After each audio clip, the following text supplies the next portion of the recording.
Hello everyone and welcome back once again to the channel Manisha Gill. And today we are going to discuss in English grammar the topic change the voice. Change the voice के हम 3 videos already discuss कर चुके हैं.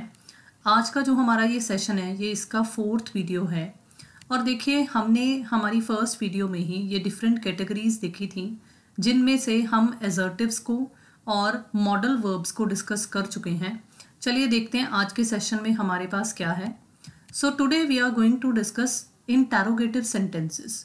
आज हम देखेंगे कि interrogative sentences के केस में किस तरह से एक्टिव वॉइस को पैसिव वॉइस में चेंज किया जाता है. तो चलिए देखते हैं. सबसे पहले सेम वही ओवरव्यू आपको दिया जा रहा है. ये हम डिस्कस कर चुके हैं ऑलरेडी कि किस तरह से प्रोनाउंस के केस में हम लोग सब्जेक्टिव केस को ऑब्जेक्टिव केस में बदलते हैं और वो कौन सी 2 चीज़ें हैं जिनमें हमें चेंज नहीं करना है. ये हम ऑलरेडी डिस्कस कर चुके हैं. आई होप कि यू रिमेंबर. बिल्कुल इसी तरीके से मैंने आपको चेंज ऑफ टेंसेस भी बताया था कि किस तरह से डिफरेंट टेंसेस की कैटेगरी में मतलब कौन कौन से टेंसेस के केस में हमें क्या रूल अपनाना है जब हमें पैसिव वॉइस में चेंज करना है और वो कौन कौन सी एक्सेप्शंस हैं जिनके केस में हमें वॉइस चेंज नहीं करना होता है. चलिए विदाउट वेस्टिंग एनी टाइम हमारे सेशन को स्टार्ट करते हैं और सबसे पहला देखते हैं कि क्या स्पेसिफिक रूल है इन केस ऑफ इंटेरोगेटिव सेंटेंसेस. देखिए सबसे पहला रूल ये क्या है. ये एक्चुअली मैं रूल नहीं कहूँगी, ये एक बहुत ही कॉमन सा फैक्ट है जो आप सभी बच्चों को पता होता है. अगर इंटेरोगेटिव सेंटेंस हो तो जो हेल्पिंग वर्ब है वो हमेशा सब्जेक्ट से पहले लगती है. तो आपने यही बात याद रखनी है. So remember helping verb is always to be used और placed before the subject. Next अगर मैं बात करूं तो देखिए ये है हमारा स्पेसिफिक रूल. ये क्या है. देखिए डू, डज या did just indicate us the type of tense in active form. तब हमें टेंसेस के बारे में हम ऑलरेडी पहले डिस्कस कर चुके हैं. अभी अभी भी मैंने आपको फ्लैश थोड़ा सा दिखाया था कि किस तरह से हम डिफरेंट टेंसेस की कैटेगरी में पैसिव वॉइस में चेंज करते हैं. तो अब हमें करना क्या है. हमें सिर्फ ये देखना है कि हमें अगर कोई क्वेश्चन दिया हुआ है, अगर कोई सेंटेंस दिया हुआ है तो वो सेंटेंस डू से शुरू हो रहा है, डज से शुरू हो रहा है या डिड से शुरू हो रहा है. मतलब कहीं उस सेंटेंस में ये तीनों वर्ड्स तो नहीं आए हुए, इन तीनों में से कोई एक तो नहीं आया हुआ. So these words should not be used in passive form. तो अब आपने क्या याद रखना है कि जब पैसिव फॉर्म होगी तब आपने इनका इस्तेमाल नहीं करना है. Do and does indicate simple present tense जिसे आप प्रेजेंट इंडेफिनिट टेंस भी बोलते हो. While did indicates simple past tense जिसे आप पास्ट इंडेफिनिट टेंस भी बोलते हो. So change should be made according to the respective tense. तो दैट मीन्स इन 3 शब्दों की मदद से सिर्फ आपको ये पता चलेगा कि भैया टेंस कौन सा है और जब आपको ये पता चल गया तो टेंस के अकॉर्डिंगली जो चेंज बनता है वो चेंज आपने कर देना है. चलिए देखते हैं इसके आधार पर कुछ examples. So example number 1, does he watch such movies. ये आपको एक्टिव वॉइस में दिया हुआ है. अब अगर हमें इसका पैसिव फॉर्म बनाना है तो देखिए क्या होगा. देखिए सबसे पहले डज आपको क्या बता रहा है. डज आपको बता रहा है कि ये कौन सा टेंस है. ये प्रेजेंट इंडेफिनिट टेंस है, सिंपल प्रेजेंट टेंस है. तो देखिए सिंपल प्रेजेंट के केस में याद कीजिए आपको क्या रूल बताया था. इज, एम, आर और वर्ब की थर्ड फॉर्म. और अभी अभी आपको मैंने स्पेसिफिक रूल में जो पहली बात कही है वो ये कही है कि याद रखिए कि आपको हेल्पिंग वर्ब सब्जेक्ट से पहले लगानी है. तो देखिए जब आप सच मूवीज को अपना सब्जेक्ट बनाओगे यहाँ पर तो आपने हेल्पिंग वर्ब, अब मूवीज क्योंकि प्लूरल है तो इज, एम, आर में से हमें क्या यूज करना है, आर. तो आर सच मूवीज और वर्ब की थर्ड फॉर्म. वॉच्ड बाय, ही को हमें किस में बदलना होता है, हिम में बदलना होता है. तो are such movies watched by him. अब देखिए अब एक बात आपने हमेशा याद रखनी है कि वॉइस के केस में जो क्वेश्चन मार्क होता है वो नहीं हटता होता. तो अगर एक्टिव के केस में मतलब एक्टिव सेंटेंस में आपको जो क्वेश्चन मार्क दिया हुआ है वही क्वेश्चन मार्क आपने पैसिव की फॉर्म में भी लगाना ही लगाना है. तो कुछ इस तरीके से ये देखिए प्रेजेंट इंडेफिनिट टेंस का ये रूल, इसको मैंने यूज किया है। बस बात क्या याद रखी है कि भाई हमारे सब्जेक्ट से पहले हेल्पिंग वर्ब आएगा। नेक्स्ट एक और example, do you like him. अब ये है एक्टिव फॉर्म में। अब फिर से देखिए, डू किसको इंडिकेट करता है, डू इंडिकेट कर रहा है प्रेजेंट इंडेफिनिट टेंस को।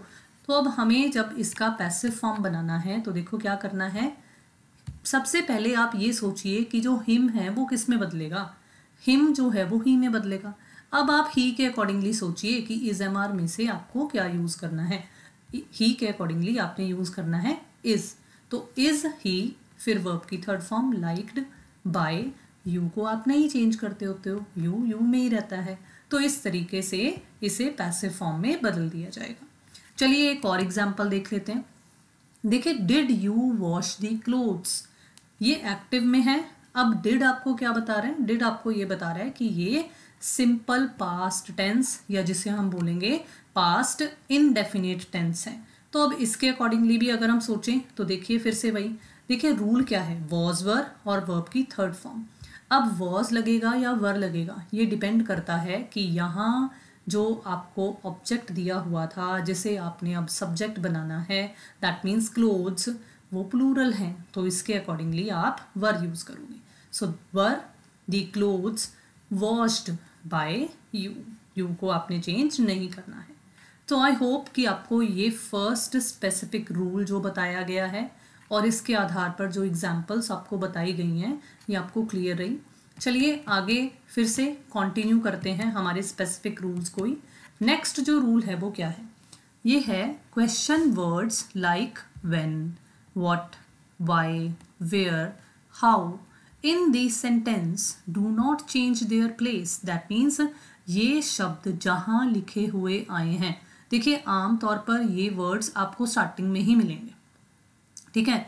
तो जहाँ ये लिखे हुए आए हैं they are placed as they were originally in the active form. तो ये जहाँ एक्टिव फॉर्म में यूज हुए थे ओरिजिनली, ये वहीं पर ही यूज कर दिए जाते हैं, वहीं पर ही प्लेस कर दिए जाते हैं, ये अपनी प्लेस चेंज नहीं करते हैं। कौन से शब्द हैं ये आपको बता दिए गए हैं। नेक्स्ट अगर हम स्पेसिफिक रूल की बात करें या चेंज की बात करें तो देखिए वो क्या बताया आपको, क्वेश्चन वर्ड हु, देखिए मैंने हु यहाँ नहीं यूज किया था, तो question word who is changed into by whom in passive form. तो हु से रिलेटेड अगर आपको कोई सेंटेंस आता है, इंटेरोगेटिव सेंटेंस आता है, तो आपने उसे किस में चेंज करना है, बाय हुम में, प्लेस नहीं चेंज करना है। हु से अगर क्वेश्चन स्टार्ट हो रहा है तो आप स्टार्टिंग में ही बाय हुम कर दोगे। नेक्स्ट है if the interrogative sentence begins with model auxiliary verb, जो कि हमने हमारा लास्ट सेशन कवर किया था मॉडल वर्ब से रिलेटेड। तो देखिए आपको ये उसी से मिलता जुलता कुछ दिया हुआ है और मैंने आपको तब बताया भी था कि हम इंटेरोगेटिव सेंटेंस वाला जब डिस्कस करेंगे तब इसको डिस्कस करेंगे। तो देखिए आज हम वही डिस्कस कर रहे हैं। Just remember to place the modal verb before the subject, जो आज का हमारा स्पेसिफिक रूल नंबर 1 था कि क्या याद रखना है कि जो हमारी हेल्पिंग वर्ब्स होती हैं उन्हें सब्जेक्ट से पहले प्लेस करना है। तो मॉडल वर्ब भी तो एक हेल्पिंग वर्ब ही है, तो इसलिए हमने इसको पहले यूज करना है।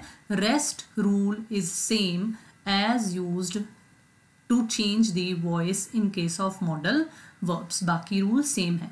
वो रूल क्या था वो हमने हमारे लास्ट वीडियो में, वीडियो नंबर 3 में डिस्कस किया है कि बी यूज होना और वर्ब की थर्ड फॉर्म यूज होना ना, मॉडल वर्ब वही रहेगा। बस इंटेरोगेटिव्स के केस में ध्यान क्या रखना है कि मॉडल वर्ब सब्जेक्ट से पहले आएगा। चलिए अब इसके आधार पर कुछ एग्जांपल्स देखते हैं। देखिए पहला sentence, when did you bring it, अब ये एक्टिव फॉर्म में है। देखिए अभी अभी मैंने आपको क्या बताया कि व्हेन अपनी जगह नहीं बदलेगा। अब व्हेन को स्टार्टिंग में ही लिख दो। अब बाकी का बचा हुआ पोर्शन देखिए ना क्या है, डिड यू ब्रिंग इट। अब डिड आपको क्या इंडिकेट कर रहा है, ये भी तो हमने अभी अभी रूल पढ़ा ही है ना।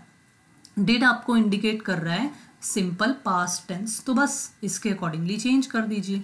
तो देखिए क्या चेंज आएगा, व्हेन इट, जब आप आगे लेकर आओगे, क्योंकि इट चेंज नहीं होता यू की तरह, तो जब आप इट को आगे लेकर आओगे तो देखिए क्या होगा, वॉज, क्यों, क्योंकि ये हमारा सिंपल पास्ट टेंस है और इसके अकॉर्डिंगली वॉज या वर लगता है। अब क्योंकि इट सिंगुलर में कवर होता है तो हम वॉज यूज़ करेंगे, फिर वर्ब की थर्ड फॉर्म आ जाएगी, फिर बाय आ जाएगा और यू का यू ही रह जाएगा। सो हमारा चेंज होगा when was it brought by you. एक और देखिए example, why will you complain against me. अब ये भी एक्टिव फॉर्म में है। अब देखिए वाई तो स्टार्टिंग में ही रहेगा, पहले आपको मी को सोचना है कि मी किस में यूज होगा, किस में चेंज होगा। तो देखिए क्या होगा, वाई जब आपने मी को आई में चेंज किया तब आपको हल्का सा बस ये सोचना है कि भाई इस केस में हम विल शेल का यूज करते हैं। क्यों? क्योंकि ये हमारा सिंपल फ्यूचर टेंस है, इसमें हम विल शेल का यूज करते हैं। तो अब आई के accordingly that means first person होने की वजह से हम यहाँ पर शेल का यूज करेंगे। तो why shall I be complained against by you, ये पैसिव फॉर्म में चेंज हो जाएगा। दैट मीन्स जो आप कह लो कि वैसे आप इसको मॉडल वर्ब के अकॉर्डिंगली भी सोच सकते हो, लेकिन मॉडल वर्ब की बजाय मैं कहूँगी आप सिंपल फ्यूचर वाला ही दिमाग में रखिए, क्योंकि उसमें भी हमने यही चीज़ पढ़ी है। So why shall I be verb की third form complained against, then by और यू चेंज नहीं होगा। नेक्स्ट एक और एग्जाम्पल देखिए, तो देखिए क्या है ये, where does he play hockey. देखिए ये बिल्कुल फर्स्ट सेंटेंस की तरह ही है, बस फर्स्ट सेंटेंस हमारा जो था वो सिंपल पास्ट में था। अब यहाँ पर आपको डज इंडिकेट कर रहा है सिंपल प्रेजेंट के बारे में। तो वेयर ही रहेगा, वहीं प्लेस होगा जहाँ है स्टार्टिंग में ही। बस डज ही प्ले हॉकी के अकॉर्डिंगली आप सोच लीजिए कि हॉकी जब आपका सब्जेक्ट बनेगा तो हॉकी के लिए आप इज़-एम-आर में से क्या यूज़ करोगे, इज़ यूज़ करोगे, और वर्ब की थर्ड फॉर्म प्लेड हो जाएगा। बाय ही को आप किस में कन्वर्ट कर दोगे, हिम में। एक और एग्जाम्पल देखिए जो कि हु से रिलेटेड है, और अभी अभी हमने देखा कि हमने हु को किस में कन्वर्ट करना है, बाय होम में। तो देखिए क्या होगा, excuse me, who broke the table. तो देखिए क्या होगा, बाय होम। अब ब्रोक दी टेबल, अब ये वर्ब की सेकंड फॉर्म है। दैट मीन्स ये फिर से आपको क्या इंडिकेट कर रहा है, सिंपल पास्ट टेंस। तो इसको दिमाग में रखते हुए was the table broken, verb की थर्ड फॉर्म। अब क्योंकि इसमें हमें ये नहीं दिया हुआ कि ये किसके द्वारा तोड़ा गया है, ये तो ऑब्वियसली एक क्वेश्चन ही पूछा जा रहा है। तो बाय हुम या मैं ये कहूँगी कि कोई पर्टिकुलर नाउन या हमें नहीं दिया हुआ, तो वो बाय वाला कंसेप्ट बाद में ऐड करने की ज़रूरत नहीं है।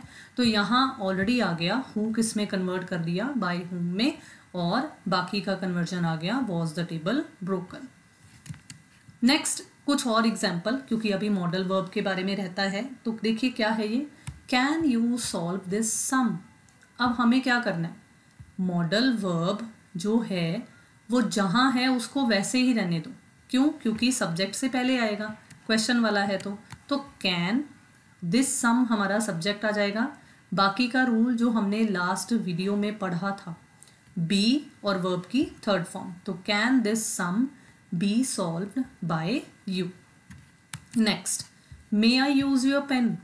तो देखिए मे एज इट इज ही रहेगा, योर पेन क्यों? क्योंकि हमने ये माई फादर, योर ब्रदर, ये कंसेप्ट हमने पढ़े हैं। तो इस बार योर पेन ही रहेगा, ये नहीं चेंज होगा। जैसे यहाँ दिस सम का दिस सम ही रह गया था, तो बिल्कुल ऐसे ही मे योर पेन, फिर से देखिए बी और यूज का क्या बन गया, यूज्ड बाय, आई किस में कन्वर्ट हो जाएगा, मी में। तो उम्मीद है कि आपको ये क्लियर हुआ अच्छे से। अब देखिए फिर से हमारे स्पेसिफिक रूल्स को ही कंटिन्यू करेंगे।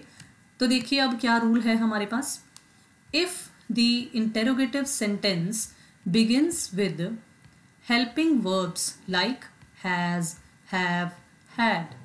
Just remember to place these helping verbs before the subject.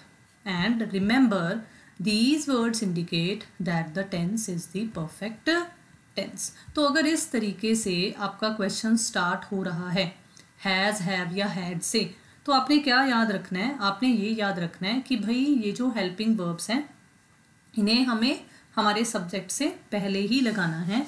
और क्या याद रखना है कि ये जो शब्द हैं ये परफेक्ट टेंस को इंडिकेट करते होते हैं। तो परफेक्ट टेंस के अकॉर्डिंगली जो चेंजेस बनते होते हैं हमने वो चेंज करने हैं। नेक्स्ट एक और स्पेसिफिक रूल जो रिमेनिंग है वो देखिए क्या है. If the interrogative sentence is in continuous form, just remember rules of tenses. Place the helping verbs like is, am are, was, were. क्यों? क्योंकि कॉन्टिन्यूअस के केस में यही यूज होते हैं. तो आपको क्या याद रखना है कि आपने इनको कहाँ यूज करना है, सब्जेक्ट से पहले यूज करना है. तो बस आपको ये बातें दिमाग में रखनी है. और क्या याद रखना है कि भाई परफेक्ट टेंस होता है तो बीच में बीइंग लगता होता है, और कॉन्टिन्यूअस हो तो बीच में बीइंग लगता है. तो इन बातों को दिमाग में रखते हुए आपने चेंजेस कर देने हैं. चलिए देखते हैं इनकी भी कुछ एग्जाम्पल्स.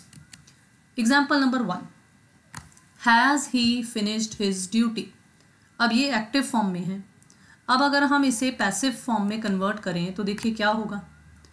Has his duty. देखिए हैज़ ही क्यों लिखा मैंने, हैव क्यों नहीं लिखा? क्यों? क्योंकि भाई जो प्रेजेंट परफेक्ट होता है उसमें हैज़ और हैव दोनों लगते हैं ना. लेकिन जो हमारा यहाँ ऑब्जेक्ट है, जब हम उसे अपना सब्जेक्ट बनाएंगे तो उसके अकॉर्डिंगली हमें ये बात ज़रूर सोचनी है. ये मत सोचिएगा कि हैज़ है तो हैज़ का हैज़ ही रहने देना है. नो, जो हमारा ऑब्जेक्ट यहाँ सब्जेक्ट हमारा बनेगा, हमें उसके अकॉर्डिंगली दिमाग लगाकर सोचना है कि भाई हैज़ यूज़ होगा या हैव यूज़ होगा. तो हैज़ हिज ड्यूटी. अब देखिए आ गया ना परफेक्ट वाला कंसेप्ट, बीच में बीन का इस्तेमाल और फिर वर्ब की थर्ड फॉर्म. तो has his duty been finished by, he किस में कन्वर्ट हो गया, हिम में. उम्मीद है कि ये कंसेप्ट आपको समझ में आ गया. एक और एग्जाम्पल चलिए देख लेते हैं. वो क्या है, देखिए was the gardener watering the plants. अभी एक्टिव फॉर्म में है. और देखिए है कौन सी टेंस, कॉन्टिन्यूअस वाली. अब हमने कॉन्टिन्यूअस के केस में मैंने अभी अभी आपको बताया कि बीच में बीइंग लगाना है, जैसे इसमें बीन लगाया है. तो देखिए क्या चेंज आएगा, वर दी प्लांट्स. अब देखिए इसमें चेंज हो गया ना, वॉज का वर हो गया ना. क्यों? क्योंकि जो हमारा ऑब्जेक्ट हमारा सब्जेक्ट बना वो अब प्लूरल है. तो were the plants being watered by the gardener. तो देखिए उम्मीद है कि हमने जो आज इंटेरोगेटिव सेंटेंस वाला ये डिस्कस किया है, इसकी कुछ एग्जांपल्स के साथ ही आपको जो डिस्कस किया गया है ये आपको बड़ी आसानी से क्लियर रहा. आपको सारा सेशन बहुत ही अच्छे तरीके से समझ में आया. So thank you so much. मैं यहीं पर वाइंड अप करना चाहूँगी. Thank you so much for watching the video, and yes, don't forget to like, share and subscribe. Thank you so much once again and have a nice day.